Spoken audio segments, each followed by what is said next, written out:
አሬ ብዙ ነገር ልላችሁ ፈልጌ አይደለም ሳምሃው ብዙ ሰውም ዝም እያለ ስለሆነ እንደዚህ አይነት ነገሮች ሲታዩ እንደው አንዳንዴ ሰው እኔ ግራ እየገባኝ መጥቷል። እውነት ኢትዮጵያ ያለን ግን እውነት አሁን ትልቅ ሰው አለ እዚህ ሀገር ውስጥ እውነት የአባባል ወሬ አይደለም እኔ የማወራችሁ ዛሬም ብቻ አይደለም የዛሬም ዓመት የዛሬም 3 ዓመት ብያችኋለሁ። ትልቅ ሰው ጠፍቷል። አሁን የዚህ ጠጅ ባለቤት ትልቅ ሰውዬ ነው። በእርግጠኝነት ህፃናት ጠጅ ቤት ፈቃድ አውጥተው አይከፍቱም። ቤቱ የሚጠጡት ልጆች ኖርማሊ እሱ በዚህ እድሜም ልጅ ነው። ይሄ በጣም ወቤስ ነው ለመናገር ራሱ ማለት እንዲህ ማለት አይጠበቅብኝ ነበር። እኔ ሳድግ እንዲህ የሚሉ ትልቅ ሰው አልነበረም። አሁን ትልቅ ሰው ነኝ እና የኔ ተራ ሲሆን እንዲህ ማለት ገበታ ከተነሳ በኋላ ደረስኩ መሰለኝ። ተጨቃጨቄ ላልቅ እኮ ነው። እንዴት ህፃናት ጠጅ ቤት ገብተው እንደዚህ ሲጠጡ ቆመት አስተናጋጅ ማንቆርቆሪያ እንዴት እንደው ደምን ቆርቆር እንዴት ትቀዳለህ አንተ? ማለት ያሳፍራል እኮ በጣም አገር እየቀጨ እኮ ነው። አገር ማለት እኮ እነዚህ ናቸው። አገር ማለት እኮ ሰው ነው ባይዘይ። አገር ባቡር ጣቢያና ኤርፖርት አይደለም። አገር እንደዛ የሌላቸው አገሮች የረባ መንገድ የሌላቸው አገሮች ከኛ የተሻለ የሰለጠኑ አገሮች አሉ። ህዝብ አለ። ህዝብ አእምሮ ላይ ይሰራል። አገር ሲሆን ይሄ ነው። አገር ትውልድ ነው። ወጣቱም አዛውንቱም ትልቁም ነው። አዛውንቱን በየመቄዶንያውና በየተለያየ ቻሪቲ ድርጅት የምናስቀምጠው ነው ምንድነው? ቅርስ ላይብረሪ ስለሆኑ እንደ ንብረት ቅርስ መያዝ መንከባከብ ስላለ ዕውቀት መውሰድ ስላለ ዊዝደም እሱ ነው አገር ማለት። ከዛ ያለው ጎልማሳው፣ ከዛ ያለው ወጣቱ፣ ከዛ ያለው ህፃናቱ ነው አገር ማለት። ሰውን እያጠፋ የሆነ 16 ኪሎ ሜትር ተመረቀ ጠጠር መንገድ ብትለኝ በጣም የምናደደው አሁን ይሄ ጠጅ ቤት ኦቶሪቲ ቢሆን መቼም አትሰራም ተበልሰ ታሽጉ። በጣም አፍራለሁ። በጣም የመጨረሻ ምን ያህል ደቂቃ መቆየት አለበት? እሺ መቆየት አለበት። ምን ያህል ደቂቃ መቆየት አለበት? 15 ደቂቃ። ምን አይነት ፖዚሽን ይመቸሻል? ኖርማል ሴክሲ ዶጊ ስታይል ኖርማል አንዴ በቃ ኖርማል። እኔ አሁን ይሄንን አይታችሁ ማደነግጡ ሰዎች እየመጣችሁ ስለሆነች ሀገር ያላት ተስፋጣም እያሳሰበኝ ይመጣል። እኔ የምላችሁ እናንተ አሁን ኢንተርቪው አድራጊዋም ተደራጊዋም ሁለታችሁ እኔ እኮ ነውር የሚባለው አንዴ ዲፋይን አድርገው ክቡራትና ክቡራት፣ ነውር ማለት በአደባባይ የምንለውና ማንለው ነገር ከሰው ጋር የሚያኗኑረንና የማያቀባብረን ጉዳይ እና ኖርማሊ በአደባባይ ልንናገረው የምንችለው ህዝብን ሊያስተምር ቁብ ያለው ነገር ሲሆን ነው ነውርና ነውር የሌለው ነገር ይባላል። አሁን ነውሩ ኦፊሻል ሆነ ቁብ ያለውና ሰው የሚሰማው ነገር ምንም ሰው የማይሰማው ጉዳይ ሆነ። አንቺ አሁን ቀርበሽ በዚህ እድሜሽ ሲጀመር ትንንሽ ልጆች ናችሁ። ምን የምታውቁት ነገር አለ? እንደ ወላጆቻችሁ ሳይሆን እንደው ምን ይሉ ይሆን? እንደ ወላጆች ምን ትሉ ይሆን? አሁን እኔ ስሰሙኝ እናንተ ወላጆች ልጆቹ አቃጣሪም ሲያስፎግረን እናንተ ወላጆች ሙድ አይደለም። ሁሉም ሰው ቲኔጀር ሆኗል። ሁሉም ሰው ወጣት ሆኗል። ጨዋ ነው ግን የሆነ ሌቭል አለ የማይታለፍ ነው ማህበረሰቡ ውስጥ በቃ ያንቺ የወሲብ ታሪክና ዶጊን ከስሽ የጀርመን ዶግ እንዳው ትልቁ እንዳው ሶሎ ጉሻ ይከስሽ እንዳው አረ እፈሩ።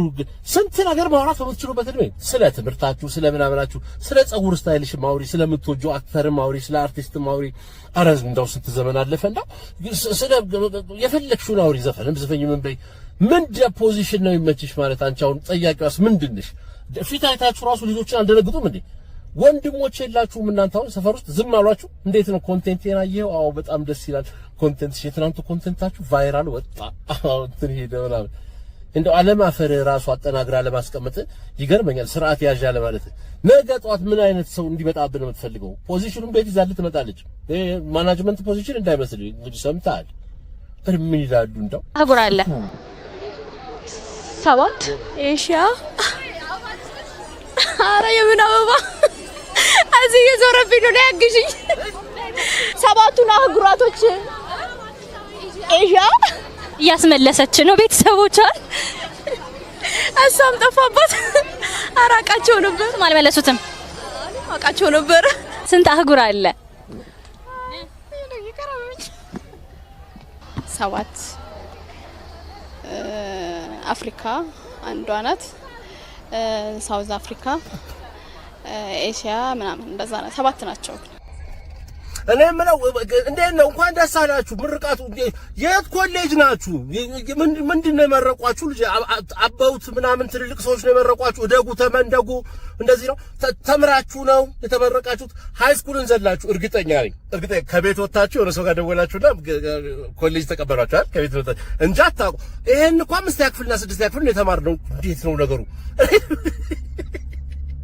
አፍሪካ አለች፣ ደቡብ አፍሪካ አለች። እንትን መካከለኛው አፍሪካማ አለ ባይዞይ እፍረት ጠፋ። ቪዲዮ ላይ ተለቆ ራሱ አንቺ እኮ የለቀቀችዋን ሴትዮ መክሰስ ነበረብሽ፣ ስም ማጥፋት። እኔ እሷን ልትከሳል ብለሽ ነገሩን ነው የምልሽ። ከንክኖሽ እንዴት በአደባባይ እንደዚህ ወጣብኝ ብለሽ ራሱ እያየሽ ሼር እያደረግሽ ነው። እኔ አየሽ ቪዲዮአችን ቫይራል ወደ ምናምን ተዋረድሽ። በቃ ደፋር ሆንን። እንደው በአገር ውስጥም በውጭም ያላችሁ እንደው ከህሊና ከካሜራችሁ ጋር አብራችሁ የምትኖሩ ያላከራያችሁት ወይ ውጭ ቤት ራሱ ጅሎ ተከራይቶ አልወጣባችሁ ሰዎች እንደው አታዝኑም? እስቲ እንዘን ለአንድ ደቂቃ የህሊና ጸሎት አይደል? አንድ ደቂቃ እስቲ እንዘን፣ እስቲ ተያይዘን እዚህ ደረጃ ደረስን። ከኮሌጅ በር ላይ አበባ ያቀፈች ሴትዮ ሳውዝ አፍሪካ አህጉር ናት እያለች ነው። ባለፈው አፍሪካ ህብረት ስብሰባ እንደሚደረገው ሲባል ቤጂንግ ያለ አንዱ ትልቅ ሰው ክራባት ያደረገ ሰው አሁን ደግሞ እንደዚህ ነው። በቃ ይሄ ነው። ትመረቂያለሽ፣ የሆነ መንግስት መስሪያ ቤት ትገቢያለሽ፣ አሁን ወይ የሆነ የግል ተቋም ትገቢያለሽ፣ አንዱ ባንክ ትገቢያለሽ፣ የፈረደበት አካውንቲንግ ወይ ማርኬቲንግ ተመርቀሻል፣ አሁን ዲፕሎማው የሆነ ነገር።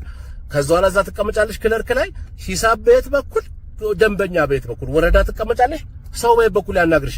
ገና ሁለት ቃል ስንናገራችሁ እሺ በቃ ኦልራይት ነው አምስቲ ምን እንግሊዝኛ ተመራለሁ ብለን የምትቀባጥረው ይሄ ኮምፕሌክሳችሁ እኮ ነው። ምንም ስለማታውቁ ጉድ ሞርኒንግ ያለ ሰው ማስተርስ ያለው ይመስላችኋል። በቃ ተጎዳም። በቃ ይሄ ነው አቅም የሌለው ሰው ኢንካፓሲቲ፣ የወረደ ካፓሲቲ ሲኖር አገር እንዳገር አትራመድም ነው። አዝናለሁ ይሄን ስልሽ አንቺን ይዘን የትም አንራመድም። አሁን እነዚህም ቤዚክ የስድስት ክፍል እውቀቶች ካላወቅሽ ሌላውንማ ተበልተናል። መድኃኒዓለም እንደው ይርዳል። ኧረ በስመ አብ ምን ይላሉ እንደው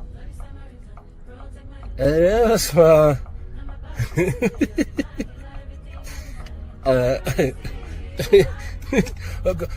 ማነሽ ጌጤ ቤት እየፈለጉሽ ነው አንቺን። በዚህ በኩል የመጀመሪያው አይደለሽውን አንቺንም ተዋበች፣ አንቺንም እየጠሩሽ ነው። ነይ ቀጠሮሽ ጋር እንዴት ነው ቆየሽ እየተባልሽ ነው። ፀጉር ቤት ጊዜ ፈጀሽ እያሉሽ ነው።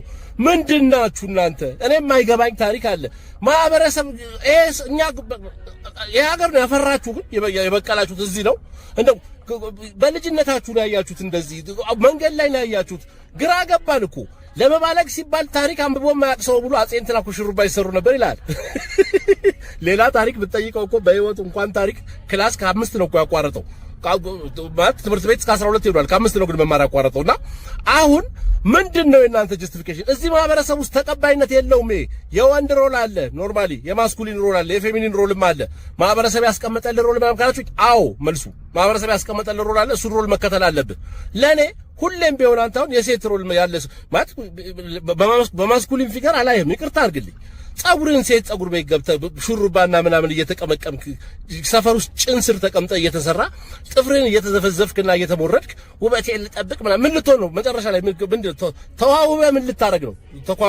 ተኳኩለሽ ወጥተሽ ማርሽ ጌጤ ምን ልታረጊ ነው? ተኳኩለሽ ወጥተሽ ግራ እኮ የሚገባኝ ነው። ሴቶቹስ ብትሆኑ እንደዚህ አይነቱን እንደው ጉንጉን ወንድ ብለሽ ነው እዛሽ የምትሄጂው?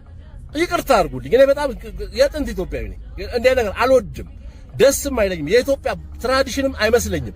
ማህበረሰባችን ውስጥ ያለ ነገር አይመስለኝም። እኔ እኮ ትምህርት ቤቶቹ ልጆቻችንን ስናስገባ ጸጉራቸውን ቆረጡ ትላላችሁ፣ ያው ስርዓት ስለሆነ። አሁን እነዚህ ትልቅ ከሆኑ በኋላ መቼም ተምራችሁ ከሆነ ፕሮቫይደድ የከተማ ልጆች ከሆናችሁ እንዳልኳችሁ እስከ 5 ትማራላችሁ፣ እስከ 12 ትምህርት ቤት ትመላለሳላችሁ። ተመላልሳችሁ ከሆነ አልቆረጧችሁም። ያኔ ከየት አመጣችሁት ይሄን ትራዲሽን? አሁን ሰው ራሱን መምሰል እየቻለ ወንድ ልጅ መስለ ጸዳ ብለ ጸጉርን ተቆርጠ ሱሪን ከፍ አርገ ወገብን ታጥቀ በስነ ስርዓት ሳትንዘላዘል ግማሽ ቂጥን ጥለ ሳትዞር መንገድ ላይ ጫማን በካልሲ አርገ ሸበጥ ይመስል የጣት እንትን እየታየ ቁርጭምጭሚት እየታየ ባጭር ሱሪ ሳትሄድ ወንድ መስለ። እኛ ሀገር ዴፊኒሽን አለ የራሳችን የሆነ ሀገር ሂድ ጉርድ ቀሚስ ለብሶ ወንድ የሚባልበት ሀገር ካለ ሂድና እዛ መኖር ትችላለህ። እዚህ ከተማ ውስጥ ግን ዲስገስት አታርገኝ እንደው በመድኃኔዓለም ምን ይመስላል እንደው